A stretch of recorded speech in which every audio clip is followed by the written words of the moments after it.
While Democratic governors across 20 U.S. states are banding together to push for abortion. California's Governor Newsom is leading the effort known as the Reproductive Freedom Alliance. It aims to strengthen abortion access to Americans in every state. And joining us tonight with his reaction is Shawn Carney, CEO of 40 Days for Life. Shawn, always a pleasure to have you with us. A lot to get to, but first, I want to get your reaction to this new alliance, all in the name of so-called abortion rights. Yeah, I think the alliance, unfortunately, further confirms what we know about many of these governors, particularly in a post-Roe America, which is so many Democrats have just publicly declared abortion as their sacrament. They want to do it through all 40 weeks. They want zero regulations, and they want others to come to their state to do it and participate. Typically, governors recruit tech companies or businesses that come to their state, but these governors want abortionists and they want abortion facilities in their states, probably highly overestimating how many women will travel to their states. But the emphasis on abortion is really at an all-time high. Shawn, I'm curious, what's been the pro-life response to this initiative?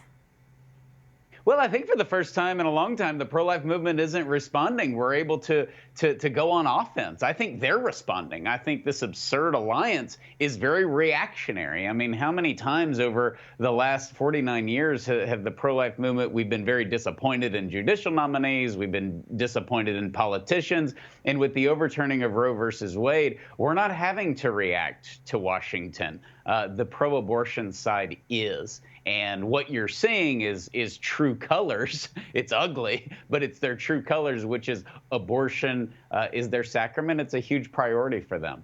Yeah, I want to switch gears now. The Department of Defense recently released plans to cover all travel expenses for service members who are seeking an abortion. And this also includes the spouse if they're going to have an abortion. What do you make of this, and can anything be done about this?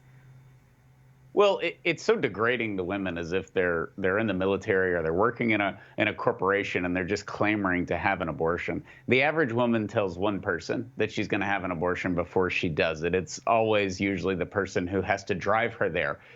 She doesn't want to go to her admiral or her captain or her HR director and tell him or her that they're having an abortion. So it just shows sort of the disconnect with the human heart that the pro-abortion advocates have.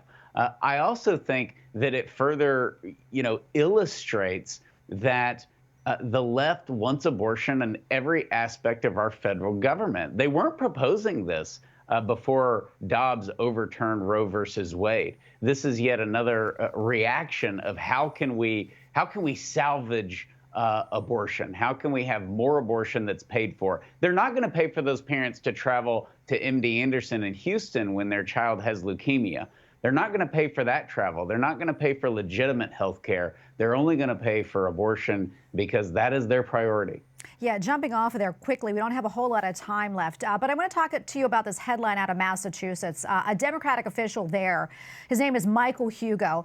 He said that he feared that disabled children placed an undue burden on local taxpayers if their parents didn't abort them. He has since apologized for those comments. He said they were poorly drafted. So much we could say about this, Shawn, but your thoughts? I don't know why they made the guy apologize. This is a basic pro-abortion argument that your child could have disabilities. So many couples throughout our country have gone through that, where the doctor's pressuring them to abort. It is eugenics.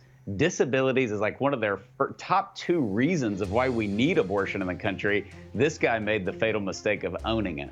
Yeah, we're going to leave it right there. Shawn, always great to have you on. We appreciate it. Thank you.